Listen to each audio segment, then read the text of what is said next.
The global coronavirus outbreak has changed the way we live overnight, with strict movement restrictions put in place in many countries. Social distancing has moved people apart physically, with means of communication using technology often being used as a substitute. Many platforms have seen a large increase in users due to the pandemic.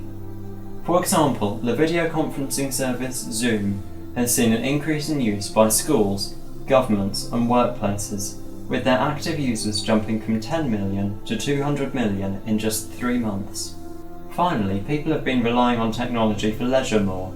Use of online streaming and games have seen a significant increase. Let's find out how coronavirus is impacting people's lives. I'm retired now, and it's mainly stopped me from going out doing 2 or 3 days voluntary work each week. Firstly at the Stalham Broads Museum working on their steamboat, and the other place where I go is at Salhouse Broad doing all sorts of jobs, laying hedges, etc. I also have had time to brush up my awful flute playing.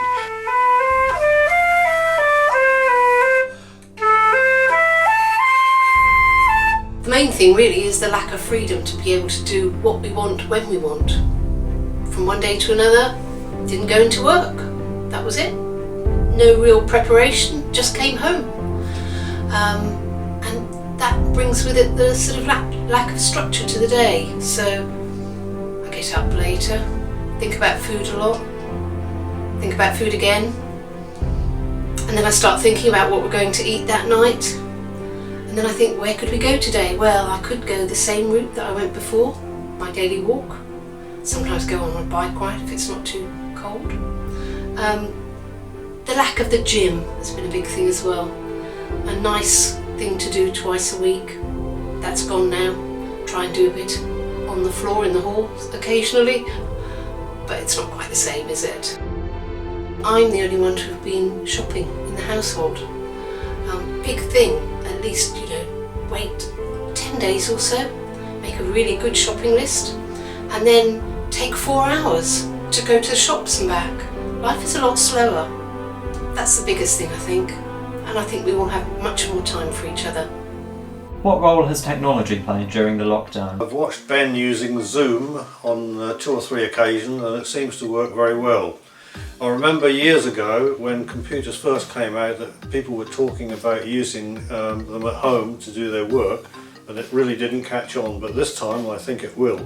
Maybe in 2 or 3 years' time we shall find a lot of people working from home, which will mean less cars on the road as well, I hope. Got a bit obsessive in the first few weeks, checking all of the information on coronavirus for symptoms and the latest news. I have been talking to Alexa rather more than usual, and that's because I've got the time to. So listening to music, asking her questions. After 4 weeks, my employer has now arranged for me to work from home, which is brilliant. It's extremely clunky, not very easy to use, but actually it's okay. Technology is often a barrier to communication. Our phones get in the way of real life. Coronavirus has reversed this. Without technology, some would be truly isolated. Coronavirus is moving us apart, but technology keeps us together. We will get through this.